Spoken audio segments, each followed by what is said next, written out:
जय श्री गणेश दोस्तों। हमारी आज की कहानी है हक। कहानी अच्छी लगे तो प्लीज चैनल को सब्सक्राइब कर लीजिएगा। अब शुरू करते हैं कहानी। काव्या कॉलेज में बीएससी अंतिम वर्ष की छात्रा थी और पढ़ने में बेहद होशियार थी।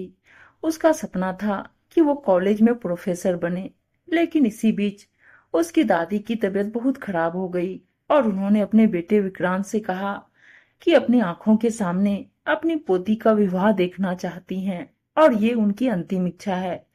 विक्रांत जी अपनी माँ से बहुत ही प्यार करते थे, इसीलिए माँ की बात मान गए और काव्या के लिए लड़के देखना शुरू कर दिया। काव्या को जब ये बात पता लगी तो उसने शादी करने से साफ इनकार कर दिया, लेकिन पिता का कहा आखिरकार उसे मानना ही पड़ा और जल्द ही उसकी शादी समीर से हो गई। समीर अच्छे परिवार का लड़का था और बैंक में नौकरी करता था। शादी के बाद काव्या घर के कामों में उलझकर रह गई और समय के साथ एक बच्चे की माँ भी बन गई। उसके मन में आज भी इच्छा थी कि वो जीवन में कुछ नया करे, नई उपलब्धियां हासिल करे। दिल अनेक ख्वाब बुनता, लेकिन समीर सभी ख्वाबों पर पानी फेर देता। एक बार फिर से उसने अपनी इच्छा समीर के सामने रखी। समीर, मैं आगे की पढ़ाई करना चाहती हूँ। मेरी आंखों ने ढेरों ख्वाब देख रखे हैं।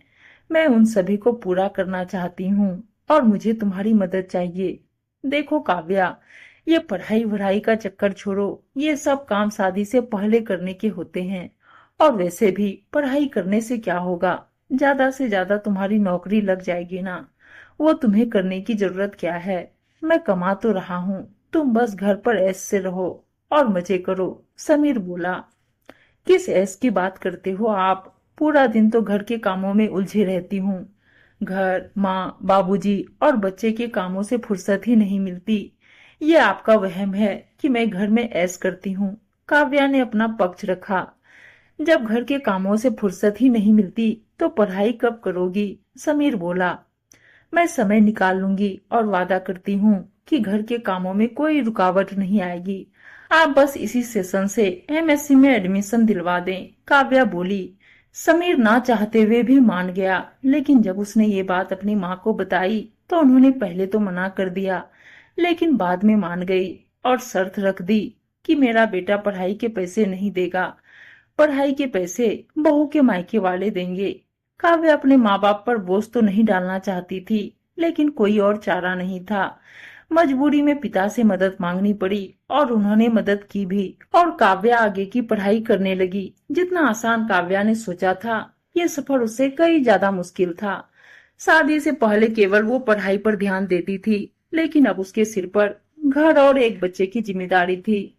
रात तक काव्या थक कर चूर हो जाती।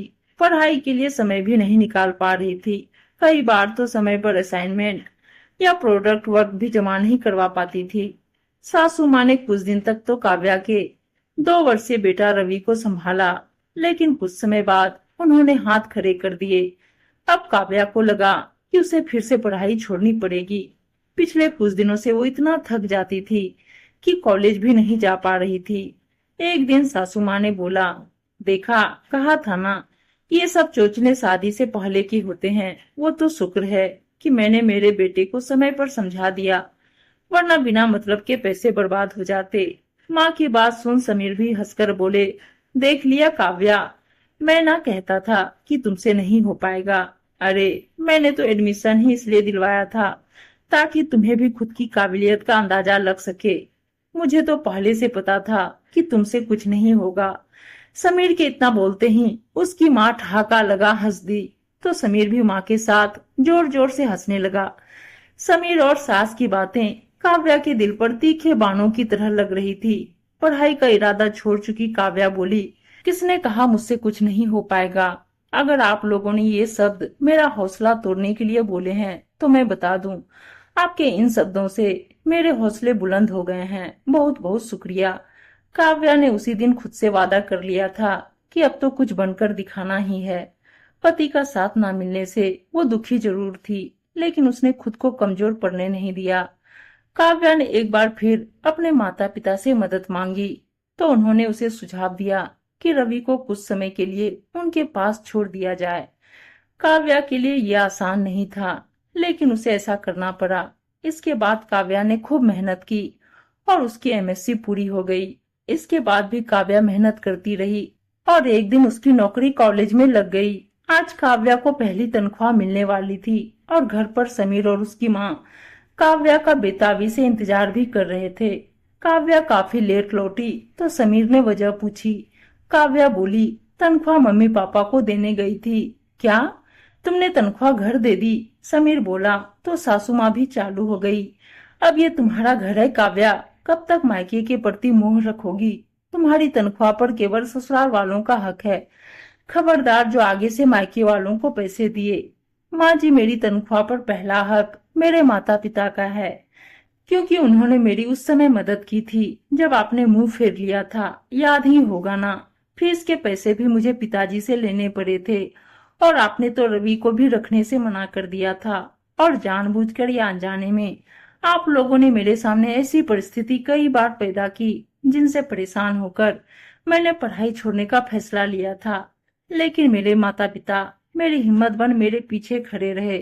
और हाँ, मैं तनख्वाह देने तो गई थी लेकिन उन्होंने ली नहीं। लेकिन इसी बहाने आपकी घटिया सोच मेरे सामने आ गई। जैसी आप लोगों की हरकतें हैं उस हिसाब से तो मुझे ये घर छोड़ देना चाहिए। लेकिन मैं रवि को पिता और दादी के प्यार से महरूम नहीं रखना चाहती, इसलिए यहाँ रुकी हूँ। अभी भी समय है, अपना व्यवहार सुधार लें, वरना मैं ये घर छोड़कर चली जाऊंगी। काव्या की बातों ने समीर को आईना दिखा दिया और उसे अपनी गलती का एहसास हो गया। उसने आगे बढ़कर काव्या से माफी मांग ली।